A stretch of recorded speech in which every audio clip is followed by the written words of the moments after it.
Praise God. Ayan, magandang gabi po sa ating lahat. Ay, isa na lang. Tulog na ata yung iba. Tulog na po ba kayo? Amen. Yan po. Magandang gabi po at welcome po muli sa gawain ng ating Panginoon. So, ngayon po ay darako tayo sa pakikinig naman, ng mensahe mula sa ating Panginoon. At sino po dito yung excited? Amen. Lahat po tayo excited. Pero, sasabihin ko po na wag lang tayong maging excited sa oras na ito. Pero, bagkos, maging seryoso tayo. At maging intentional.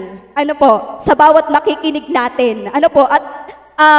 Naniniwala po tayo na ang bawat makikinig natin sa gabing ito, bawat salitang makikinig natin sa gabing ito ay yan po'y galing sa Panginoon. At lahat po ng makakatulong sa atin, yan po ay i-grab natin.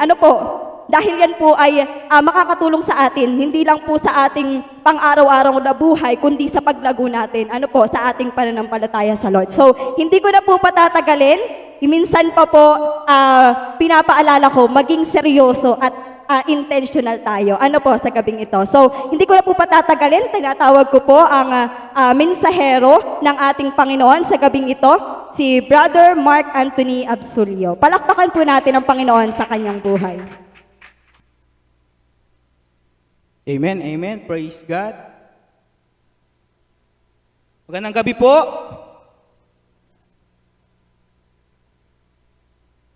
Sabi nga ni Ate Ada, be intentional.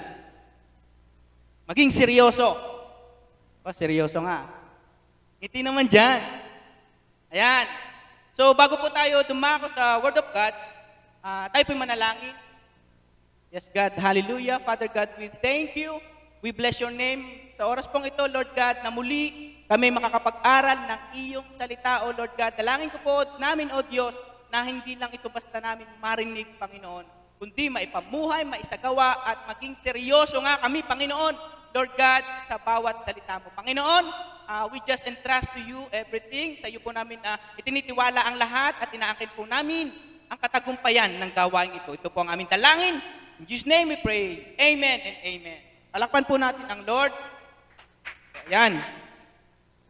So, team pa rin po natin is breaking hindrance. Breaking hindrances. So, review po muna tayo about dun sa mga napag-aralan natin.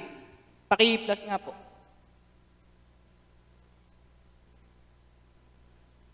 Ayan. Ang tinuro ni Pastor nung una is priority. Dapat, number one priority natin si God. Next, lazy no more. Laziness, o yung katamadan, isa rin sa hindrance yun. Number 3 is companion. Ito yung sabi nga ay circle of friends. Kung saan ka nakasama, kung ano yung mga paligid, ano yung circle of friends mo, kung doon ka yun. Yun hindrance din yun. Limitation. Ayan. Si Ate Ada po nagturo. Sabi, stop limiting yourself. And do not quit. Sabi ni Pastor, wag daw tayong mag-quit. And, comfort zone. Yun. Breakthrough in breaking. Si Kuya Marlon po, yung pain. Ayan, yung humugot po si Kuya Marlon. Di joke lang. Yung doubt. Doubt na po ba? Hindi pa. Comfort zone. Ayan. Si Pastor po ang nagturo about comfort zone. And number 8 is doubt. Yun, si Ate Jaja. Kung nagdududa pa po kayo sa kapangyarihan ng Panginoon. So, ayan, madami na po tayong natutunan about breaking hindrances. So, nawa ay nai-apply natin. At ngayon po, ang pag-aaralan naman natin is about distraction. Ito pong distraction is isa rin sa hindrance. Upang hindi tayo lumago o upang hindi tayo mag-grow as a Christian. Kaya title natin is, can't focus God's answer to beat distraction. So, ano ba yung distraction? Amen, amen. Pag-usapan natin yung distraction. Ayan. Distraction is something that takes you attention away from what you're supposed to be doing. So, sabi pa doon, meron pa isa. Next. Yan. It comes from the Latin word, this means apart, and trahir means drag. So, distraction is when you drag away from your task. So, kapag may isang bagay na umaagaw ng attention mo sa ginagawa mo, yun yung distraction. So, amen? Halimbawa, sa mga estudyante, sinong estudyante dito? Yan. Amen? Nasa online class ka, o nagdi-discuss yung teacher mo, biglang may nag-pop up yung notification na sale daw sa Shopee. Amen. So, o kaya naman biglang nag-chat yung crush mo, yung boyfriend mo, o yung BF mo. So, ano po? Nangyayari din po ito sa ating mga Christians. Sabi dito, distraction prevents us from experiencing something God has for us or puts us in the wrong position. So kapag nawala ka sa focus at natuon yung attention mo sa ibang bagay at hindi doon sa mas importante, at hindi doon sa pinaka-importante, is distracted ka na. So amen? Distracted means unable to concentrate because one's mind is preoccupied or abalang-abala. Amen? The word translated distracted, perispato, has the connotation of being pulled or dragged in different direction. So kapatid, ano ba yung humihila sa'yo? Ano ba yung nagdadrag sa'yo? So example, makikinig ka sana ng preaching o yung Word of God. Pero nakita mo yung mga post sa Facebook o yung TikTok, tiningnan mo. Tapos, ayun, hindi ka na nakapanood ng preaching. Naabala ka na doon. Naging abala ka na. Nalibang ka na. Doon sa TikTok o sa pagtingin ng mga post sa FB, So, ikaw kapatid, saan ka ba abalang-abala o libang na libang? Sa TikTok ba? Sa Facebook? Sa YouTube? O sa mga games tulad ng ML? Amen? Imbes sana na legend ka na sa mga Bible study, sa ML ka lang legend. Amen? So, sino dito ganon? Wala po. So, ito pong distraction ay isa sa dapat nating i-break. Amen? Dahil ito yung pumipigil sa paglago as a Christian. Amen po ba? Yun. Maraming karakter sa Bible ang nakaranas na madistract ng iba't ibang bagay. Isa dito si Eva. Amen? Ano ba yung purpose ni Eva? Si Adan, ginawang tagapamahala ng Garden of Eden. Nung nakita ng Diyos na kailangan ni Adan ng katulong, ibinigay si Eva. Ano po? Ibinigay si Eva ng Diyos. Tapos sila ay na-distract ng ahas doon sa bunga. Ano po? Alam niyo po ba yung kwento? Siyempre, alam natin. Ano bang meron sa distraction? Na kahit alam na natin yung pinapagawa ng Lord, tayo ay nadidistract pa rin. Amen? Tingnan natin sa Genesis chapter 3, verse 6. Basahin po natin. Ang punong kahoy ay napakaganda sa paningin ng babae at sa palagay niya ay masarap ang bunga nito. naisip din niya, nakahanga-hanga ang maging marunong. Kaya't pumitas siya ng bunga at kumain ito. Binigyan niya ang kanyang asawa at kumain din ito. So, amen? At ano yung kadalasang katangian ng distraction? Sabi doon, number 1 is, maganda sa paningin. Amen? Lust of the eyes. Sabi dito, lust of the eyes is the sinful desire to possess what we see or to have those things which have visual appear. So, natural lang na ang tao ma-attract sa magagandang bagay. Pero hindi lahat ng maganda sa ating paningin is nakakabuti. Amen po ba? Ito po yung desire, yung lust of the eyes. Ito po yung desire na angkinin ang isang bagay na ating nakikita, nakaakit-akit sa ating paningin. Amen?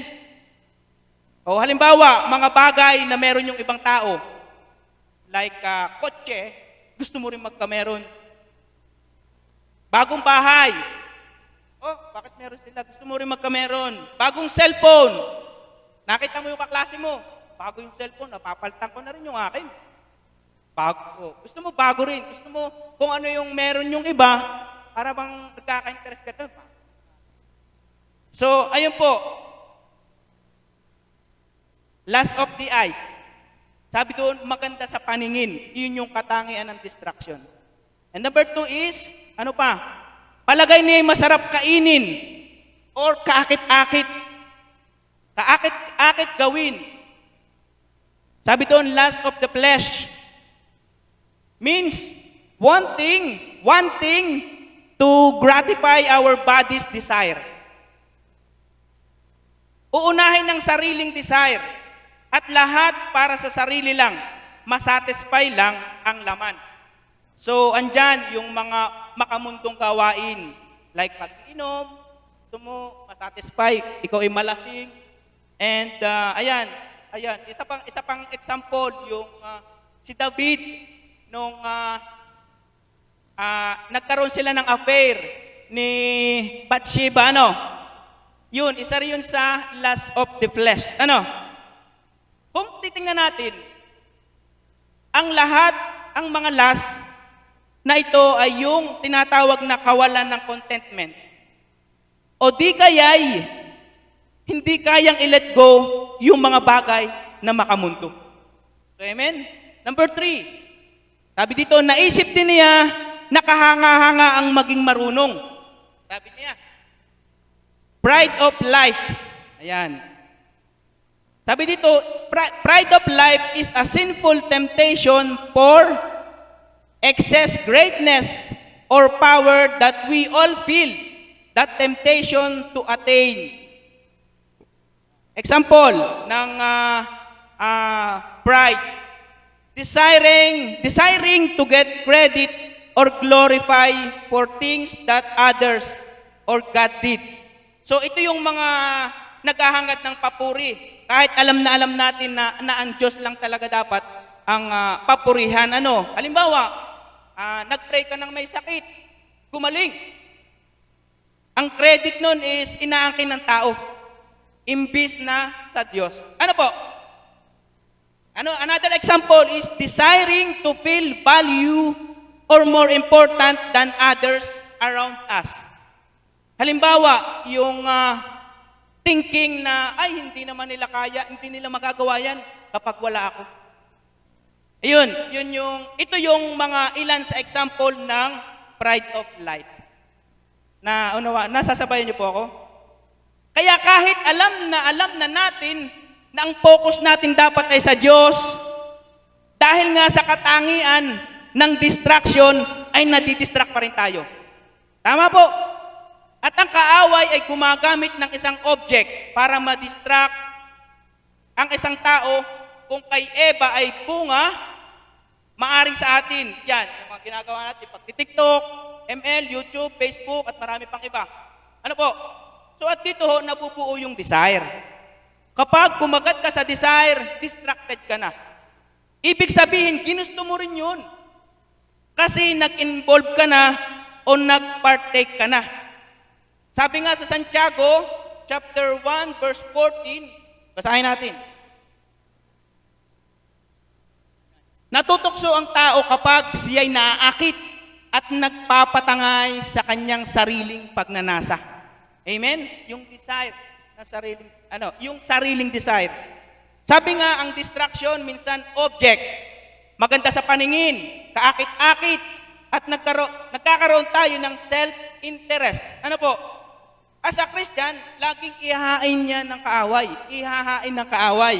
Ano po? Upang madistract tayo at upang di tayo lumago sa pananampalataya. Amen po ba? At kung paano po natin mapapagtagumpayan yung hain ng kaaway, which is distraction, ito po ang ating dapat gawin.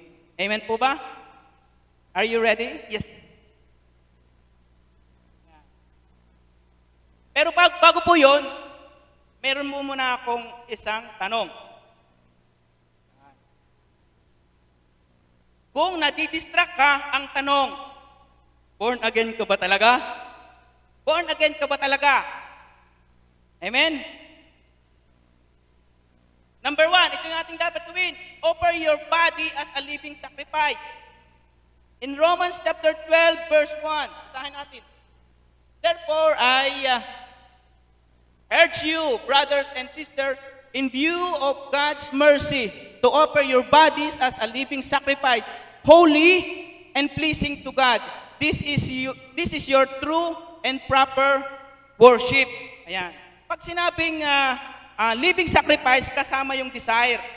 Hindi na sa anumang bagay pa yung desire mo dito sa mundo, kundi ang desire mo ay sa Lord. Katulad ni Paul. Basahin natin in Philippians chapter 3, verse 7 to 8. Ngunit dahil kay Kristo, ang mga bagay na pinapahalagahan ko noon ay itinuring kong walang kabuluhan ngayon.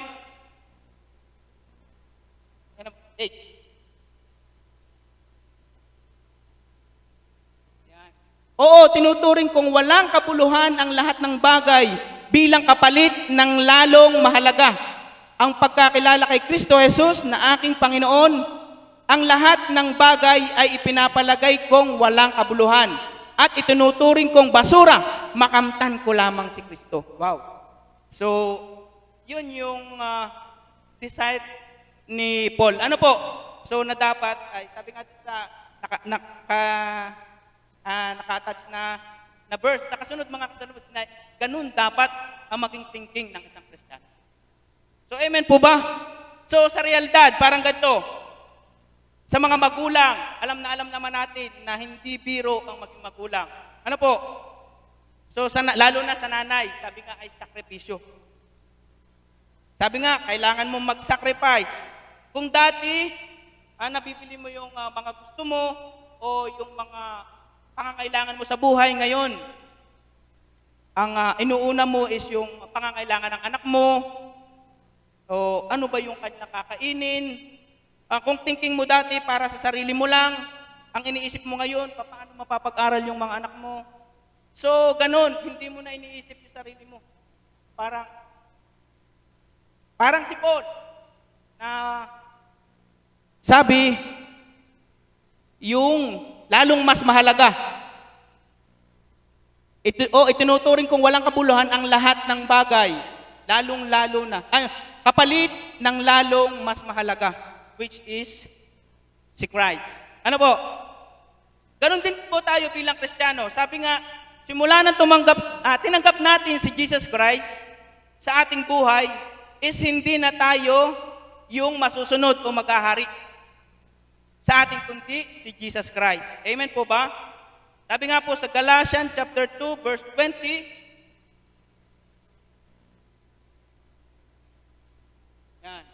kaya hindi na ako ang nabubuhay ngayon, kundi si Kristo na ang nabubuhay sa akin, at ang buhay ko ngayon sa katawan ay ikinabubuhay ko sa pamamagitan ng pananampalataya sa anak ng Diyos na nagmamahal sa akin at naghandog ng kanyang sariling buhay. Ano po? So, ayan. para sa akin. So imagine po, unang naghandog si Jesus Christ ng buhay para sa atin. Ano po? So kaya dapat lamang na talagang ihandog na natin ang ating sarili bilang haing buhay. Ano po? Offer your body as a living sacrifice. Amen po ba? Amen. Pwede po ba yun? Amen. Yun. Amen din po ako. Ako din po. Yan. Number 2 is, do not conform to this world, but be transformed by renewing of your mind. Ayan. In Roma chapter 12 verse 2, ayan, basahin na po natin. Do not conform to the pattern of this world, but be transformed by the renewing of your mind. Then you will be able to test and approve what God's will is. His good, pleasing, and perfect will. Wow! Ayan. Dito po sa senaryong ito, sinasabihan tayo ni Paul. Si Paul po yung nagsalita, natalikuran ang pagkagusto para sa kasiyahan, pag-aari, at katayuan upang ihinto ang pamumuhay tulad ng iba. Sa halip ay hinihimok niya tayo na mabago mula sa loob at labas, or inside and out. Ano po?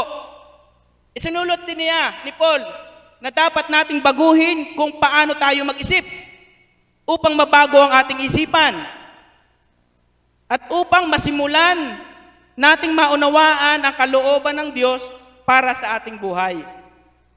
So, amen po.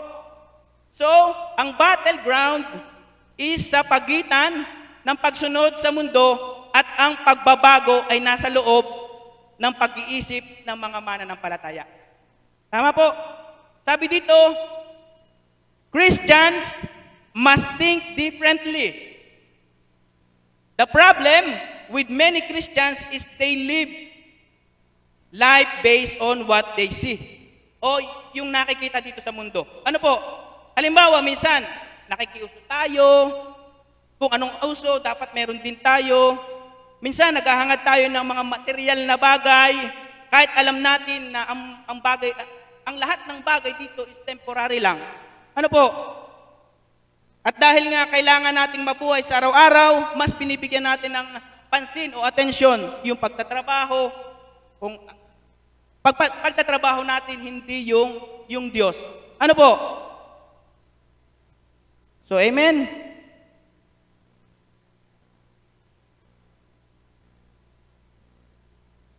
So, at ito po, sabi ko nga po dito, hindi lahat ng maganda at masarap sa mata ay tunay at nakakabuti sa iyo. Minsan, ang akala mong blessing ay distraction pala. Kaya maging mapanuri at isalang-alang lagi ang kalooban ng Diyos. So, amen po. At ano po yung dalawang bagay na diniscuss ko? Offer your body as a living sacrifice. Yan. Do not conform. Nasaan na? To this world, but be transformed by the renewing of your mind. So, tapos na po ako. This is my challenge. Set your mind on the things above, not on earthly things. Amen? Laging tumingin sa standard ng Lord at hindi sa standard ng mundong ito. Hindi lahat ng mukhang totoo, maganda at masarap sa paningin mo sa mundong ito ay totoo at nakabubuti sa iyo. Sundin mo yung kalooban ng Panginoon dahil sa kalooban niya lamang aayos ang buhay mo. So, amen po ba? So, nawa po ay tayo may natutunan at lahat po ay naayayaan kong pumikit.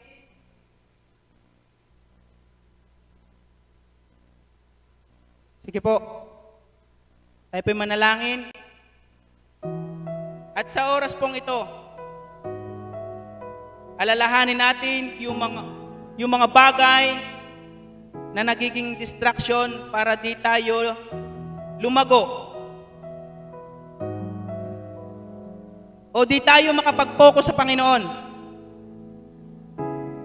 Sige, ngayong oras na ito, bibigyan ko kayo ng time para alalahanin lahat ng mga nagiging distraction sa buhay mo. Come on, I give you time. Come on. Just focus.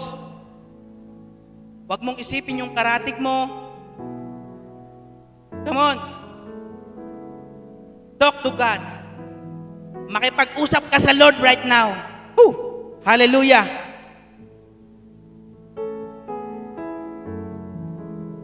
At habang inaalala mo lahat,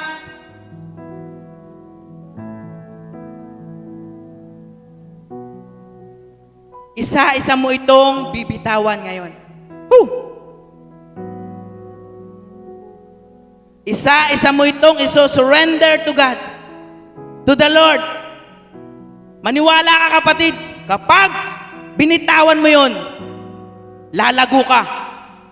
Alam ko, kapatid, gustong-gusto mo lumago. Pero may mga distraction. May mga pumipigil sa atin. Woo! Kaya ngayon, kapatid, sige, just open your heart. Open your mind. Lapit ka lang sa Lord. Woo, hallelujah. God is moving right now. May gagawin ng Lord sa buhay mo ngayon. Just focus to God. Huwag mong pakialaman yung sarili mo. Ay, yung karatig mo. Isipin mo, kayo lang ni Lord ang magkausap ngayon. Come on. Surrender mo yung mga distraction na nararanasan mo ngayon. Woo. Sige.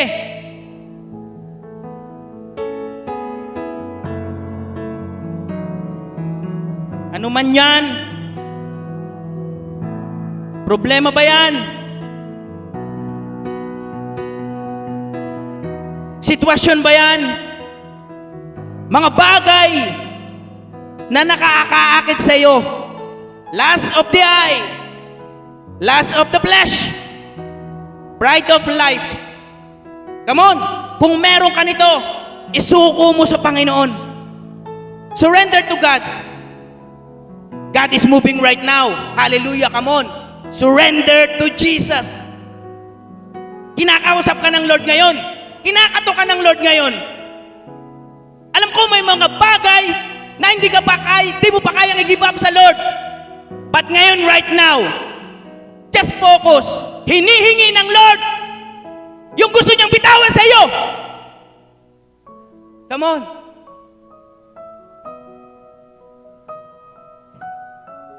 Hindi ka bababa sa lugar na ito hanggat hindi mo sinosurrender lahat sa Panginoon.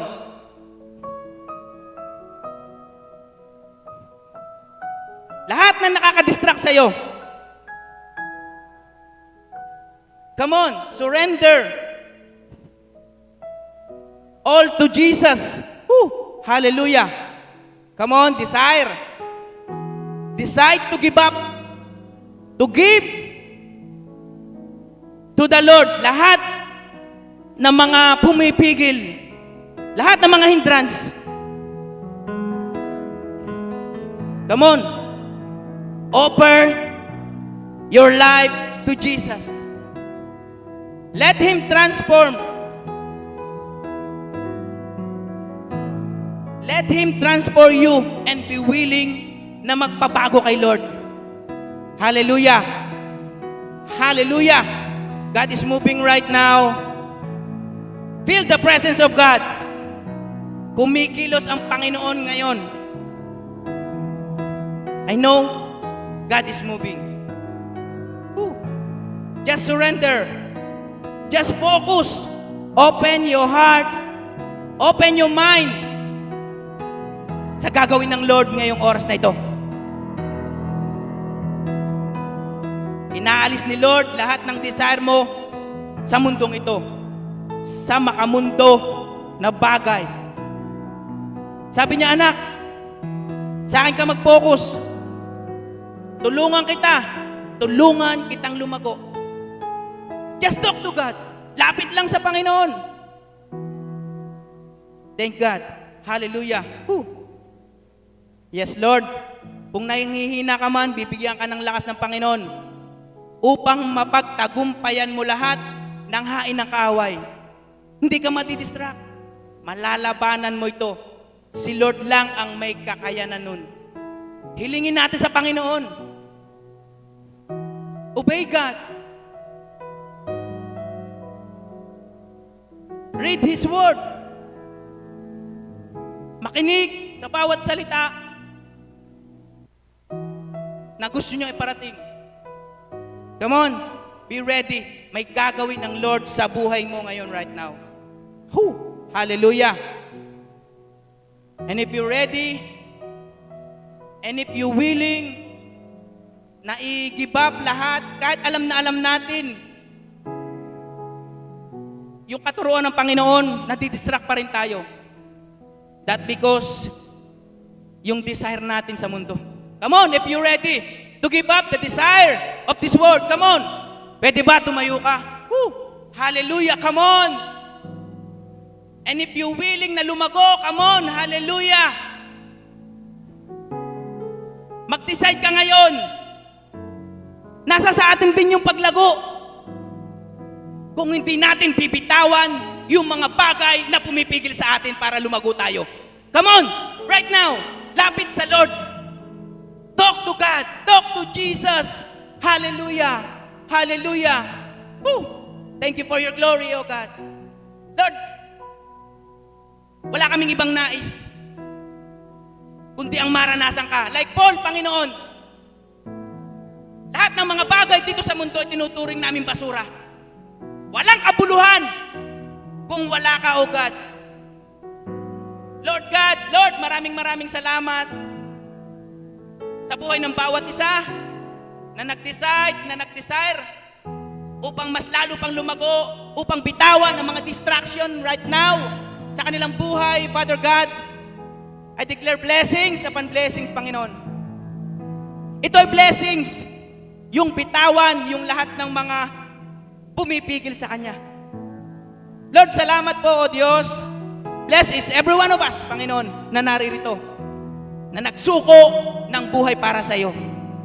Thank you, Jesus. Lord, ito po ang aming panalangin sa pangalan ni Jesus.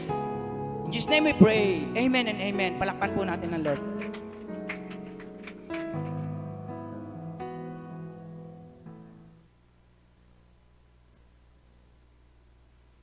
Sige, upo po muna tayo.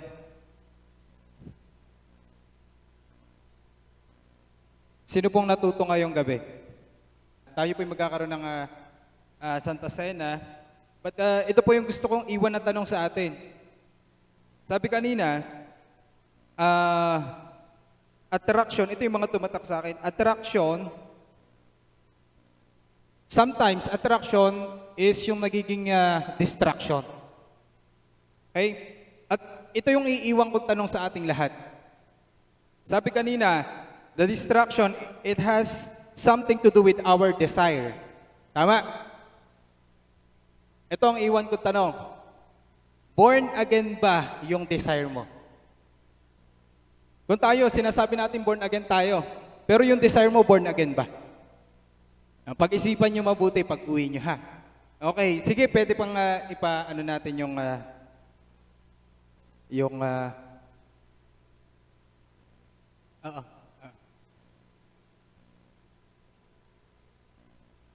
sabihin nyo sa akin yung sagot nyo, next week.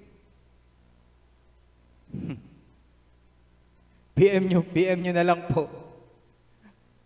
Oo, kasi pagka hindi born again yung desire natin, magkakaproblema tayo sa distraction. Madidistract tayo. Okay, so attraction, pagka nag-combine yan, desire at saka attraction, kapag hindi bago yung desire mo, hindi born again, yari ka sa attraction. Kaya pag-isipan natin. Ayan. Tayo po'y magkakaroon muna ng communion ngayong gabi. Ayan, okay na. Sige, let's pray po muna. Lahat po ba meron na? Okay. Sige, pwede ka pang pumikit sandali.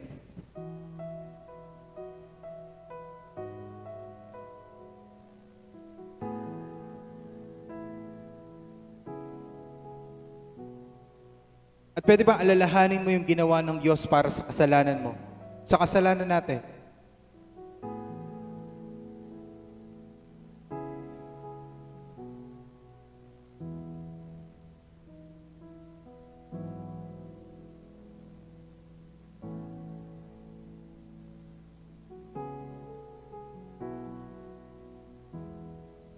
At pwede ba nating i-appreciate ang Diyos sa mga sandali na ito? Kung hindi nagmagandang loob ang Diyos, wala tayong kaligtasan. Kung hindi nagtiis ang Diyos, kapahamakan ang abot natin. Again, appreciate the Lord because He bear. Ang hirap mag-bear, ang hirap magtiis. Lalo na kapag hindi mo kayang tiisin. But the Lord, our Jesus, bear all yung mga latay, yung mga pasakit, yung rejection, para lang po sa atin. So ngayong gabi, ang gusto lang naman ng Diyos, ibigay mo yung buhay mo sa Kanya. Yung totoong pagsuko, yung totoong buhay na ibibigay mo sa Diyos.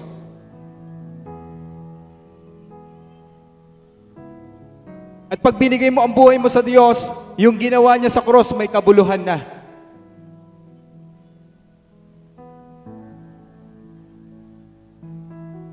Sige, kilalanin mo ngayon ang Diyos. Hindi ka lang hihingi ng tawad, pero kikilalanin mo ang Diyos ngayong gabi. Lord, Ikaw po yung tumubos sa akin. Salamat, Panginoon. Nagtiis ka para sa akin.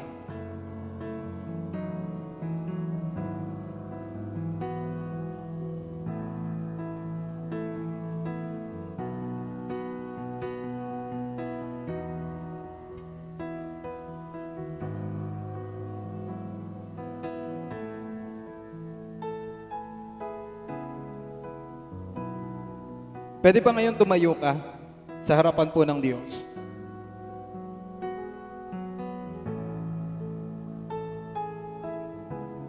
Lord, we are so grateful, Panginoon, na sa pagkakataon na ang aming buhay, Panginoon, ay nakilala ka namin, O Diyos. Pinili mo kami na maligtas, mag-benefit sa ginawa mo sa cross. At ngayon, inaalala namin ang iyo pong ginawa, Panginoon. Tayo po'y manalangin.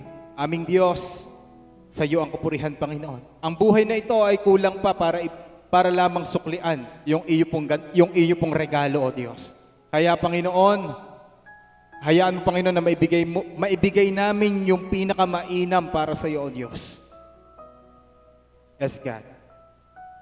Ang sabi sa 1 Corinthians chapter 11 verse 23, ito ang katuroang tinanggap ko sa Panginoon at ibinibigay ko naman sa inyo. Noong gabi siya ipagkanulo, ang Panginoong Jesus ay dumampot ng tinapay. Nagpasalamat at pinagpira-piraso iyon at sinabi, ito ang aking katawan na nihahandog para sa inyo. Gawin ninyo ito bilang pag-alaala sa akin. Pwede po natin kainin yung tinapay.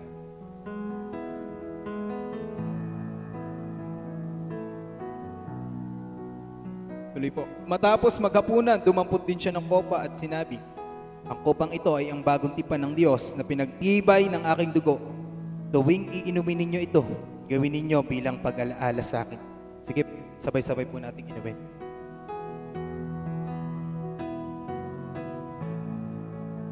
Sige, manatili po tayong nakapikit hanggang po sa ating closing.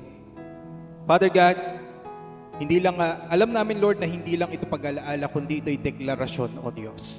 Deklarasyon na kami anak mo. Deklarasyon, Panginoon, na kami nakinabang, O Diyos, sa ginawa mo sa cross. May mga sakit, Panginoon, na dinala mo, O Diyos, kaya kami gumaling, Panginoon. Kaya kami gumagaling, Panginoon. Meron, Lord, na yung ginawa mo, O Diyos, binigyan mo kaming karapatan, Panginoon, para maging anak mo. So Lord, we can earn the favor, Panginoon, na para sa iyong mga anak, Panginoon. So God, ito'y dinideklara namin sa buhay ng bawat isa na naririto, O Diyos. Kayo po ang mahayag sa aming buhay. Kayo po yung mataas, Panginoon. Again, Lord, sige, pwede po nating itaas ang ating kamay para sa ating benediction. Panginoon, kami po ay naniniwala sa iyo, O Diyos, sa iyo pong hanggang sa iyo pong pagkamatay, hanggang sa iyong pagbabalik, Panginoon. At ngayon, ay amin pong tinatanggap ang aming karapatan, Lord, na iyong binigay sa amin, Panginoon.